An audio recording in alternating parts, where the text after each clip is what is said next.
Olá, seja bem-vindo a mais um Mundo Corporativo aqui na CBN. Nosso convidado hoje é o filósofo e consultor de empresa Christian Paterhan. Christian Paterhan, muito obrigado pela oportunidade que o senhor nos concede. Um bom dia para o senhor. Bom dia, Milton. Para mim que é uma verdadeira honra estar com você aqui. Muito obrigado. E nós vamos falar, entre outros assuntos, sobre a personalidade do profissional. Christian Paterhan é autor do livro Enneagrama, um caminho para seu sucesso individual e profissional, que chama a atenção para a necessidade de você descobrir o seu tipo de personalidade. Christian Paterhan, o insucesso profissional pode estar ligado à personalidade de um empreendedor ou à personalidade de um trabalhador? Totalmente, Milton. Actualmente existe uma pesquisa aqui em Brasil, que foi publicada pela revista Vencer há uns anos atrás, que tem toda a informação de várias empresas de recursos humanos, donde un 80% prácticamente das demissões nas empresas e dos fracassos profissionais se devem a comportamento, a atitudes, a falta de comunicação que existe intrapessoal e a incapacidade das lideranças a realizar um trabalho mais comunicativo com seus liderados. Quer dizer, os problemas passam pela questão do mau relacionamento com colegas. Que tipo de problemas na personalidade que mais se sobressai nessa questão? Correto. Nós temos três problemas fundamentais. O primeiro é a agressividade, às vezes, do líder ou do chefe ou do empresário. Segundo lugar, é o descontrole emocional que tem essa pessoa em situações de crise. E o terceiro é como afetam certos fatores de imaginação, como a pessoa supõe, às vezes, cenários que não são reais, e isso leva a ter, portanto, fracassos em seu empreendimento. Nesse último ponto entra o que o senhor chamou a atenção para a questão da comunicação. Correto. Porque as pessoas ficam supondo coisas Exatamente. E não conversam, não dialogam. Não dialogam. De aí que existe uma tremenda necessidade das pessoas se autoconhecerem e aprender a dar e receber feedback, aprender a comunicar-se, aprender a falar com o outro e lembrando que cada pessoa tem uma visão diferente da realidade. Às vezes a gente acha que o outro vai compreender o que estamos falando, mas talvez o outro tenha outra visão da realidade. E é isso que o Enneagrama nos ensina a ver 9 formas de ver a realidade. O senhor citou logo na abertura, o senhor falou de uma personalidade às vezes mais agressiva. Correto. Agora, não pode haver uma confusão nisso, porque muitas vezes a gente, quando conversa com empreendedores, mesmo aqui no mundo corporativo, muitas vezes falou, num determinado mercado é preciso ser mais agressivo, até porque a competição é muito dura, então o profissional não pode ficar parado naquele momento. Não há uma confusão, às vezes, há uma nisso? confusão no término agressividade. Desafortunadamente existe um erro semântico ali, né? Por um lado temos a agressividade como aquela capacidade de empenho da pessoa automotivada, da pessoa que é resiliente, da pessoa que é capaz de passar obstáculos. Se confunde, às vezes, com a questão da agressividade em termos de comunicação, de tratamento dos outros, de comportamentos inadequados, antissociais, né? Então vamos deixar bem claro quando nós falamos assim da necessidade de você ser agressivo no mercado, mas de maneira positiva. De maneira positiva. O que é isso? Digamos assim, em primeiro lugar, você lembrar que nada pode ser feito sozinho, que precisamos das outras pessoas e inclusive precisamos do olhar que tem as outras pessoas da realidade. Às vezes, nós ficamos cegos a um modo de enxergar a realidade e não percebemos, com esses pontos cegos, não conseguimos perceber o que os outros nos estão transmitindo, que às vezes é importante ouvir, prestar atenção.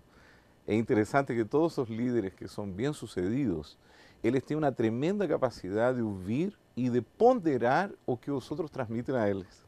O senhor falou agora há pouco em feedback. Correto. Quem é que tem que fazer o feedback dentro da empresa? Ou na minha carreira profissional? Sou eu mesmo? O ideal é que você, a cada certo tempo, se consulte com um profissional. Às vezes nós precisamos falar com outro que seja neutro, falar das nossas questões, falar dos nossos obstáculos, falar dos conflitos que nós percebemos, falar de como às vezes a gente tem dificuldades com determinadas questões. Vou dar um exemplo. eu fui escolhido aqui no Brasil para realizar um treinamento de coaching em Enneagrama, que foi a nível internacional na MedLife, que é uma grande empresa de seguros multinacional, né? Está em todas partes do mundo. Ela fez esse treinamento em todo o mundo e eu fui escolhido para fazer a filial Brasil com 30 diretores mais o presidente. O que a MedLife queria? Ela não queria que seus diretores aprendessem mais fórmulas e tecnologias. Eles queriam que seus diretores aprendessem a dar e receber feedback com seus colaboradores e entre eles. Aprenderem a conhecer seus estilos de liderança. Aprenderem a conhecer quais eram os pontos cegos que eles têm às vezes em suas personalidades. Eles são pessoas extraordinárias, capazes, são executivos de primeira linha. E eles também ainda têm que aprender essas questões básicas de como reconhecer a visão de um outro, de que o outro precisa ouvir, como eu posso dizer a uma pessoa que está errada sem feri-la e entusiasmá-la ainda, como posso fazer com que uma equipe sinta que esse líder a compreende, sabe onde está dirigindo ela, sabe como motivar, sabe como negociar com eles. Isso é impagável nas empresas. Existe um relatório que eu deixei aí com você, onde já existem testemunhos em empresas em todo o mundo, que quando se aplicam estes sistemas de feedback, comunicação, baseados no Enneagrama, a vezes se poupa até $1 milhão, como se informa em algumas empresas, de prejuízos, que são produzidos pelos conflitos de falta de comunicação e de desconhecimento do tipo de personalidade. Normalmente, quando o profissional faz o feedback de si próprio, né? Esse é um feedback parcial e que leva a distorções? Pode levar a distorções. Todos nós, os seres humanos, e não apenas um líder de empresa, um empresário, um executivo, temos medos. Temos medo de sermos julgados, temos medo de não passar a imagem que queremos passar, precisamos de estímulo externo, precisamos, às vezes, fazer mudanças, mas não sabemos como fazê-las. E nós, especialmente nós os homens, somos um pouco reativos à ideia de, às vezes, analisar nosso comportamento. Mas isso é uma coisa que está cada vez importando mais as empresas, como aparece nessa Há uma diferença de gênero nesse tipo de comportamento? Quer dizer, as mulheres, elas costumam ser mais sinceras consigo mesmas? Muito mais, e se atrevem muito mais a analisar seus mundos internos. É impressionante, mas meu editor me falou um número que eu achei muito interessante. 40% do mercado editorial brasileiro, o consumidor é a mulher. É mesmo? Especialmente em temas que dizem relação com crescimento, desenvolvimento pessoal, etc. Fora o tema autoajuda. Estamos falando de mulheres que se interessam por descobrir seus potenciais e alavancar suas qualidades em termos profissionais. Tá certo. Nós estamos conversando com o consultor de empresas, filósofo, Christian Paterhan. E o nosso assunto hoje aqui é a personalidade do profissional, a personalidade do empreendedor. E o Enneagrama, que eu gostaria, Christian Paterhan, que você agora explicasse para nós o que é o Enneagrama. Correto. O Enneagrama é um estudo da personalidade humana que divide o ser humano em 3 centros. O centro físico, o centro emocional e o centro intelectual. E esses 3 centros, cada um tem 3 tipos básicos de personalidades ou tipos de comportamento. Então, esses 9 tipos básicos, fundamentais, conformam a estrutura básica do Enneagrama. Ela se manifiesta através de um símbolo circular que está baseado em uma dízima periódica. E que até poderíamos mostrar ali, de repente, o símbolo para as pessoas verem como funciona. Que é exatamente o símbolo que está na capa do livro. Correto. Que é isso que nós estamos vendo aí, que é o livro Enneagrama, um caminho para seu sucesso individual e profissional. Exato. Esse símbolo que na capa, ele está estático, mas ele, na verdade, se move através de uma dízima periódica matemática. Então, o que acontece? Quando uma pessoa identifica seu tipo principal, ela vai ter, digamos assim, um número de tipo de personalidade. Esse número está localizado em certo ponto do Enneagrama. E como está aplicada uma fórmula matemática, nós podemos prever comportamentos e características dessa pessoa de forma absolutamente objetiva, sem palpites. Quando se define ou se entende um tipo de personalidade, isso pode ser definitivo para o seu sucesso profissional no seguinte sentido: se você tem essa personalidade, você não vai dar certo no mercado. Ou o fato de se definir uma personalidade ajuda a pessoa a se adaptar às realidades que estão no seu entorno. Exato, Milton, você tocou uma coisa muito importante. A personalidade não somos nós temos uma personalidade. Por que é valioso conhecer nossa personalidade, nossa casa, onde nós vivemos? Porque nós podemos fazer reformas, da mesma forma que nós fazemos uma reforma em casa. Nós, às vezes, precisamos que alguém nos diga: olha, seria interessante passar uma mão de tinta ali, mudar aquela decoração, tira essa coisa velha de lá. Enfim, nossa personalidade também é sujeito de transformação. Muitas pessoas confundem o ser com a personalidade. O ser é tua essência, é aquilo que você é, aquilo que é tua identidade interna e que permanece igual desde que você tomou consciência de si. É aquilo que você lembra. Você se lembra quando era criança, quando era adolescente. Você sabe que é uma entidade que não muda. Mas tua personalidade muda, pode mudar. Então, o que acontece? Por que é beneficioso conhecer nosso estilo de liderança, nosso estilo de comunicação, nosso tipo de personalidade? Porque isso nos permite ver os pontos fracos dela também e modificá-lo. Podemos, por exemplo, compreender que se eu sou um tipo 5 do Enneagrama, que é o tipo racional, lógico, que não manifesta muitas emoções, essa pessoa pode ser muito inteligente, mas quando conhece o Enneagrama, ela percebe que seu ponto fraco é o emocional e que ela precisa, às vezes, ter um pouco mais de comunicação com as pessoas, que às vezes tem que jogar uma conversa fora, que às vezes tem que estimular as pessoas emocionalmente e que não basta apenas ser racional. Então, ele vai aprender com o Enneagrama que esse é seu ponto fraco e vai poder, então, trabalhar nisso. Tá, então, só me permita entender um pouco melhor o seguinte. É possível mudar a personalidade de uma outra pessoa? É possível, com um trabalho positivo, claro que sim. E nós sabemos isso porque existe em nós, os seres humanos, um aspecto mecânico que é condicionável, né? Por isso é que nós temos, por exemplo, digamos isso de uma forma negativa. Uma criança que vive em um ambiente violento, por exemplo, em nossas favelas, por exemplo, em ambientes pobres, por exemplo, ela é influenciada de um momento determinado a acreditar que o mundo é seu inimigo. E você tem, então, muitas vezes, nesses grupos de pessoas mais pobres, uma tendência maior à violência ou ao medo. Dos dois extremos, violência e medo.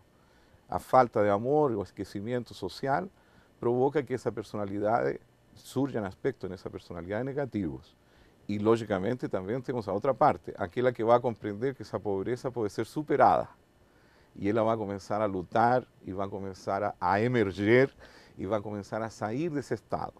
Nas camadas mais, digamos assim, que têm mais recursos, você vê também quanto é a influência que existe de parte da família, de parte do ambiente, na criação de uma personalidade. Uma pessoa pode, por exemplo, se acostumar a ser egoísta, porque ela viu um cenário de muito egoísmo familiar que ela repite. Ou pode contrariar esse modelo, porque ela compreende que ela não quer se comportar desse modo. Então, a personalidade é algo muito dinâmico que pode ser modificado, sim.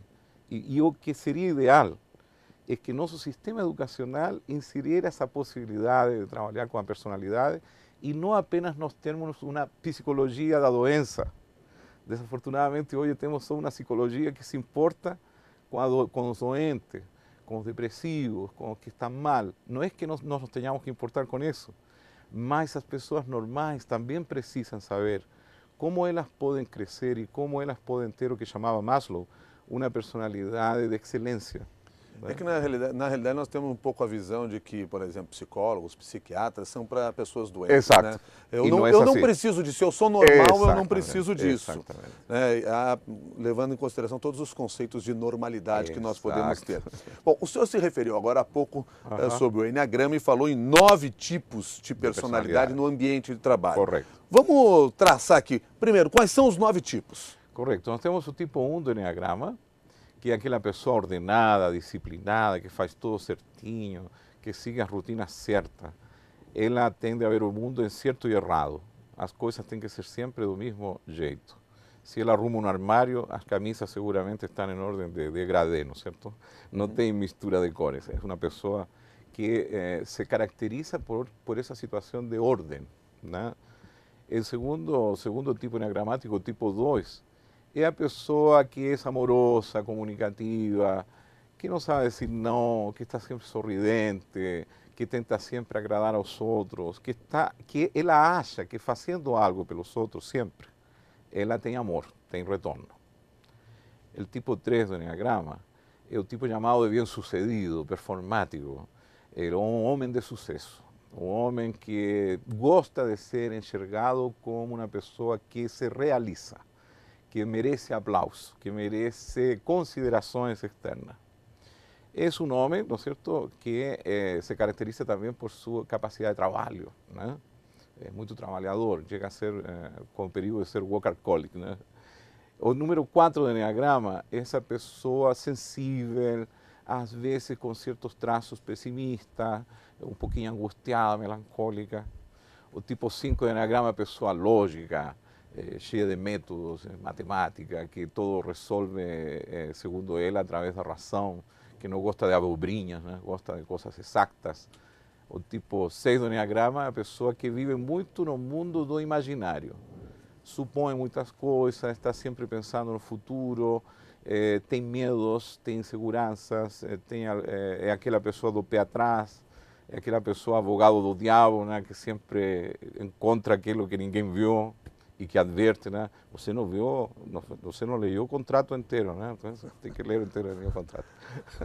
O traço 7 do enneagrama é a pessoa que gosta de ser livre, que se aventura, que gosta de novidade, que gosta de prazer, fundamentalmente, e ao contrário do 4, rejeita a dor e o sofrimento. O tipo 8 do enneagrama é o tipo, digamos assim, mais autoritário, mais mandão, mais agressivo, né? Empreendedor. E o tipo 9 do enneagrama é a pessoa que tem uma tendência a esquecer, que é proteladora, que se você fala com ela assim em uma empresa, olha, esse relatório precisamos para a próxima semana, você não falou que dia da próxima semana, então ele pode entregar na sexta, na última hora. Ele não tem, às vezes, essa condição de saber as prioridades até de si próprio. Então ele sofre muito, apesar de ser o que chamamos no Brasil pau para toda obra, uma pessoa que é muito trabalhadora, gosta muito dos outros, é conciliadora, etc. Esses são os 9 tipos básicos. Ou seja, traçando aqui em uma palavra, nós temos aí o disciplinado, o prestativo, o eficiente, o sensível, o racional, o cauteloso, o aventureiro, o empreendedor e o paciente. Existe um tipo certo ou um tipo errado? Não. Todos são certos se a gente os desenvolve. Nós precisamos de todas essas variantes de personalidade, especialmente no ambiente de trabalho. É decir, consideremos que as pessoas trabalham praticamente 70% do seu dia, elas estão no trabalho. Então, é justamente nos ambientes de trabalho onde nós precisamos que as pessoas se conheçam mais e saibam que suas personalidades, independentes dessas características que eu mencionei, têm um lado positivo, têm um lado que é necessário, tem um lado forte, e esse é o lado que precisa ser alavancado. Ao mesmo tempo, no trabalho que eu faço com o enneagrama, eu realizo um estudo de 360 graus. Então, cada rasgo, cada traço do enneagrama numa pessoa é analisado para que ela saiba que aspecto ela poderia desenvolver. Por exemplo, uma pessoa pode ser do tipo 8, mais agressiva, né? Então ela precisa desenvolver, às vezes, uma maior empatia, capacidade de comunicação. Ela vai aprender que isso é importante e necessário, até porque o que ela quer, um traço 8 geralmente é muito focado em poder, em realização, em conseguir resultado, né? Então, esse resultado ele vai perceber que fica mais fácil quando ele deixa de ser autoritário, quando ele deixa de ser demasiado agressivo com os outros, ele consegue fazer uma relação mais harmoniosa com as pessoas, então ele se alavanca. Bom, existe uma personalidade no trabalho e uma outra personalidade na família? As pessoas são diferentes? Perfeito, perfeito. Eu vou falar com você uma coisa interessante do enneagrama. O enneagrama configura, você vê, ele tem uma simetria. São dois lados iguais, né? Então, se você coloca uma linha no meio do triângulo equilátero, você vai ter duas partes como se tivesse uma parte estando projetada num espelho, né? O senhor Gurdjieff, que foi o filósofo que trouxe o enneagrama ao Ocidente, ele dizia que a gente tem um lobo e um cordeiro dentro. né? Geralmente, essas duas partes entram em conflito na gente. Qual é o lado cordeiro da gente? É o lado que tem relação com os traços 1, 2, 3 e 4 do Enneagrama.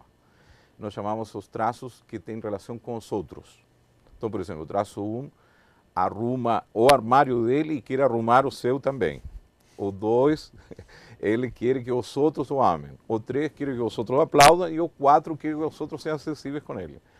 Às vezes, na nossa família, nós nos comportamos mais com esse lado, né? Nós temos mais esse lado dos outros. Às vezes, o lado lobo aparece mais em questões de trabalho. 8 quer poder para quem? Para si. 7 quer ter liberdade e capacidade de decidir para quem? Para ele. 6 imagina os mundos que ele imagina e futuro para quem? Para ele. 5 pensa por ele. Então, é o lado que nós chamamos o lado eu, o lado lobo, né? Quando existe um desequilíbrio entre estes dois lados, esses desequilíbrios podem se manifestar ou no trabalho ou dentro da família com as relações mais pessoais. Então, o ideal é ter um equilíbrio entre ambos mundos, né? Por exemplo, vou dar um exemplo que talvez os executivos se lembrem do Sérgio Mota, que era ministro de Comunicações do presidente Fernando Henrique Cardoso. Você vê que ele externamente era muito agressivo. Publicamente ele era agressivo. Era agressivo até com jornalistas, às vezes quando ele não gostava de uma pergunta, ele reagia de uma forma violenta, agressiva. Porém, a nível familiar existem dados, não é certo, dados pela família, de que ele é um homem extremamente amoroso com a família. Então, no Enneagrama existe uma ligação de setas de movimentos baseados em uma dízima periódica, que mostra que Sérgio Mota, no trabalho, era aquele movimento 8-5, mais agressivo, racional, mais frio, mais calculador, etc. Mas na família ele se move no Enneagrama de 8 contra zeta a 2. E 2 é o ponto da amorosidade. Então, quando nós temos desequilíbrio entre esses dois mundos, nós corremos riscos, às vezes, de pisar na bola, como se diz. Christian Paterhan, como é que se aplica o Enneagrama numa empresa? Ok. Numa empresa se parte por, primeiro, uma conscientização geral dos tipos de personalidade. Cada um dos executivos aprende a conhecer seu mapa de personalidade e aprende quais desses fatores são positivos para seu desempenho e quais são negativos. Posteriormente a esse treinamento que é grupal, não é certo? Começam as entrevistas individuais de coaching, onde a pessoa vai a compreender na prática como ela pode modificar os comportamentos que estão aquém do esperado para seu desempenho. Lembrando, Milton, isso que eu falei no início. 80% das demissões acontecem não porque a pessoa não conhece a sua profissão, não porque a pessoa não conheça o que ela deve saber para o negócio, sino que acontece por razões de comportamento, de atitudes. Razões que, como você bem falou, de comunicação.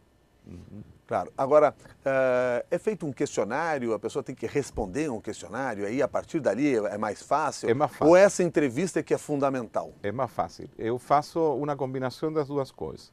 Eu digo que eu sou um pouco artesão nesse assunto, eu gosto de trabalhar muito com a pessoa e não gosto muito de relatórios de personalidade, porque até nas áreas de recursos humanos, às vezes tem muitos relatórios sobre personalidade, né? Tem muitos testes de personalidade. Eu faço um teste, que é da minha autoria, que são 180 questões, com as quais faço um mapeamento com percentuais de todos os pontos do Enneagrama em uma pessoa. Posteriormente, com esse mapeamento, eu faço uma entrevista com ela e converso com ela sobre as questões que aparecem ali, como uma forma dela se alavancar, nunca como uma crítica ou como algo negativo. O que mais necessitamos, os ditos seres humanos normais, é que alguém nos ajude a compreender um pouco mais nossos mundos internos e como isso pode nos ajudar profissionalmente. Como é que as empresas, as corporações têm atuado nesse sentido, demonstrado interesse em identificar essas personalidades dos seus profissionais, até numa busca de harmonia dentro do trabalho e melhor produtividade? Correto.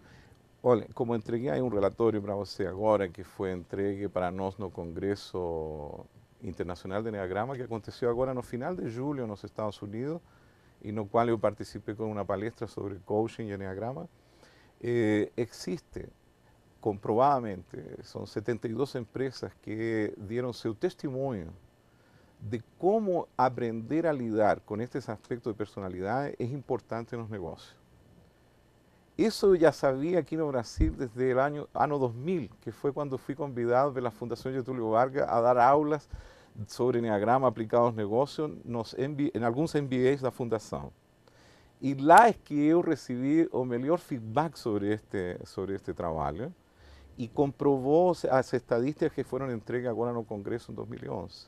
Meus alunos na Fundação Getúlio Vargas justamente colocaram os mesmos itens como importantes para seus negócios, seus empreendimentos e seus trabalhos como executivo. Melhorar a comunicação, aprender a dar e receber feedback, compreender cómo se puede negociar de una manera más proveitosa con otros tipos de personalidades. Por ejemplo, Milton, tem pessoas que negocian durante meses con un mismo grupo de personas y a veces el desgaste se produce por una visión conflictiva que está baseada en aspectos de personalidades y no en el negocio en sí. En política también, ya fiz trabajos relacionados a política, né, donde, por exemplo, os resultados, às vezes, que tem candidato, estão motivados por a forma como ele compreende ou não compreende a personalidade de seu eleitor. Eu vejo aqui pelo trabalho que o senhor nos passou, quer dizer, quais são as áreas em que há maior aplicação desse trabalho nessas 72 empresas? Sim. Comunicação em primeiro lugar. Em primeiro lugar. Nós chegamos a um ponto no mundo hoje, Milton, em donde a questão não é mais tecnológica. Nós temos toda a tecnologia do mundo. Mas precisamos de pessoas que sejam capazes de usar essa tecnologia de uma forma produtiva. Você vê, as maiores quebras que nós temos e os maiores desgraças a nível financeiro no mundo hoje não são por uma questão de falta de dinheiro, de recursos. Se você começa a lembrar os casos que temos visto desde 2008 aí para frente, né, nós temos um caso Madoff, né, de um sujeito que é capaz de iludir centenas de pessoas ricas, né, a investir em algo que não era real.